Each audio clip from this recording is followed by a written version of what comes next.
Today, I will be talking about the history of baseball and how it pertained to civil rights in America. I believe that baseball has always been a mini model of America, specifically American culture.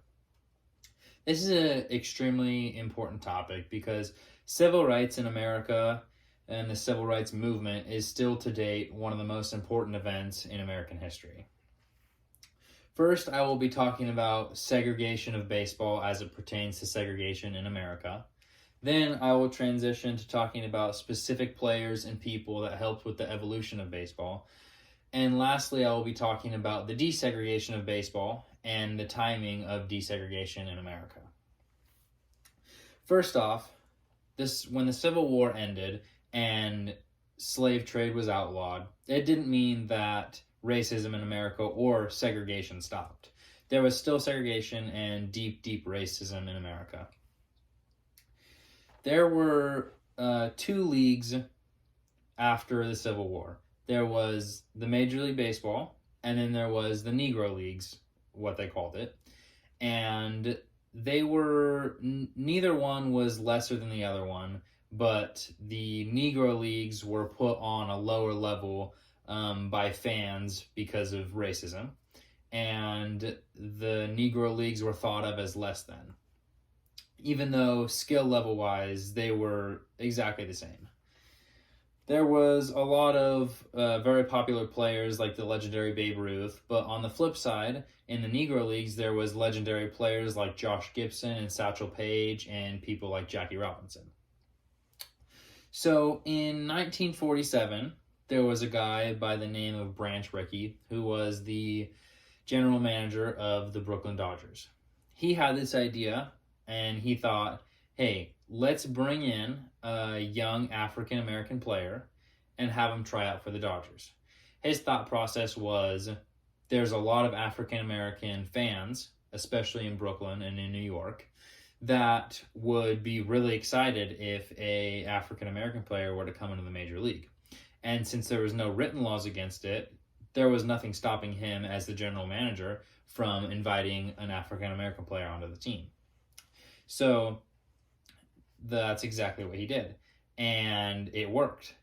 When Jackie Robinson first came into the league, and really his whole career, he was really hated by a lot of white fans. And there was a lot of racism going on.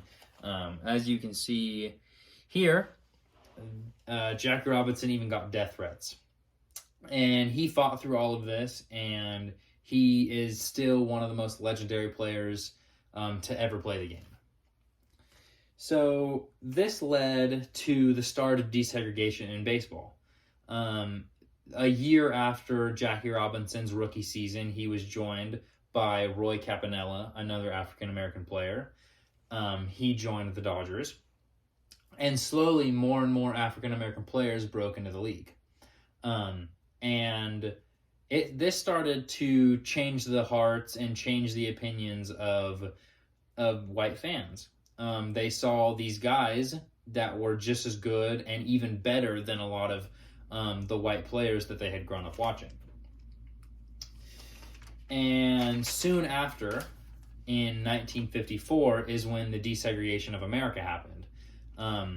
And so this is where I really see the fact that baseball really helped with the desegregation in America, because desegregation in baseball started to happen, and soon after, the same thing happened in America. So one of the greatest baseball players ever, still to this day, is named Hank Aaron. And Hank Aaron was the home run record leader for a long time. So this is a video of him breaking Babe Ruth's home run record, which this was his 715th home run, which is, if you're not a baseball fan, an insane amount of home runs for a career. And the crazy thing about this clip is that this game was played in the Deep South, where there was still deep racism going on, more than anywhere else in America. And the crazy thing about this clip is that an African American man broke a white man's record, and he got a crazy standing ovation from the crowd. And this is a clip where you see the hearts of American people start to change. They really fell in love with Hank Aaron. Martin Luther King Jr. said, "Jackie Robinson made my success possible. Without him, I would never have been able to do what I did." And that's coming directly from Martin Luther King, who is the leader of the civil rights movement in America. So, in conclusion, first I talked about the segregation of America and the segregation of baseball. I then talked about players and managers that helped in the evolution of baseball. And then I talked about the desegregation and how that led to the desegregation in also America. And that is why I believe that Major League Baseball was a driving factor in the civil rights movement of America.